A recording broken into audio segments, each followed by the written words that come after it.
Depois de uma fala do Chico e do Nunes, eu não tenho uma vida com essa intensidade e não participei da história do Brasil no nível que eles participaram. Eu sou um simples participante do CPC de Santo André. Então, o que eu vou poder dizer aqui é relativo e somente a Santo André. Claro que a gente tinha uma visão geral, mas nós éramos de Santo André. Certo? Então, vou começar com a fundação do CPC de Santo André. A fundação do CPC de Santo André foi o Chico de Assis.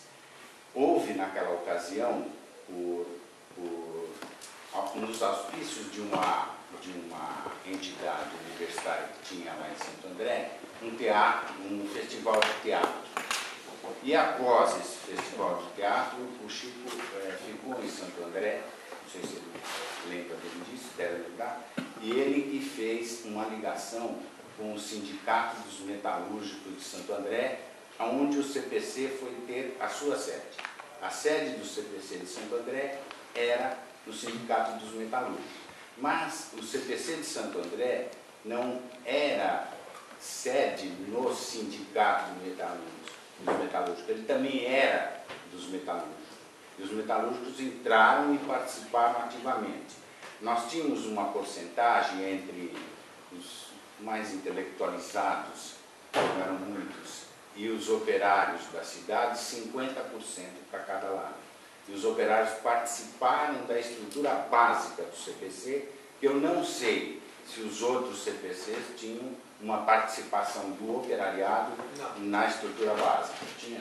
Não tinha. Em Santo André nós tínhamos.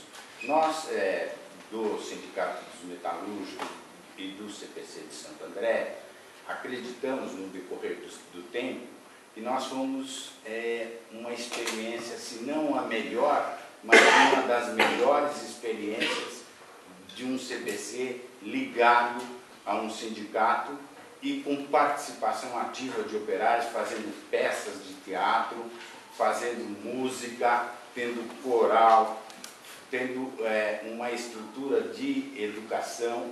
Se nós não tivéssemos tido a nossa cabeça cortada no golpe militar de 64, nós tínhamos já planejamento junto aos operários e nós para educação de adulto com o método Paulo Freire, nós tínhamos estrutura para a escola de música, estávamos num avanço bastante grande e, como o João disse, discutindo bastante. Nós não tínhamos uma coisa fixa, né? Nós discutimos bastante todas as ações que nós pretendíamos fazer no decorrer do tempo. E algumas nós conseguimos. Ou, por exemplo, a parte de teatro. Nós tínhamos participantes do CPC que eram capazes de escrever peças de teatro que nós levávamos às portas de fábrica. Nós íamos de madrugada, quando da entrada dos operários, fazer peças para que esses operários pudessem sentir e até participar. Não era o Boal, não era um teatro de rua, mas era um teatro bem interativo com os operários da região, que eram muitos. Tinham grandes indústrias. Santo André era uma cidade totalmente operária. No início de Santo André, no século XX, foi uma colonização italiana, né? Falava-se até italiano em Santo André. E eram anarquistas italianos, eram gente que tinham outra forma de pensar. Nós tivemos um trabalho bastante intenso. Eu gostaria de deixar aqui marcado duas coisas. O presidente do Sindicato dos Metalúrgicos na época chamava-se Marcos Andreotti. E ele deu um apoio muito grande, claro que o Chico teve interferência nisso. Isso realmente foi o que o Chico falou, amoleceu aquela estrutura rígida, férrea do Sindicato dos Metalúrgicos. E o presidente do CPC na época, está vivo até hoje, Newton Lapa. Esse indivíduo, ele participou ativamente, foi preso, resistiu à prisão, não dedou ninguém é um sujeito que merece a nossa reverência, né?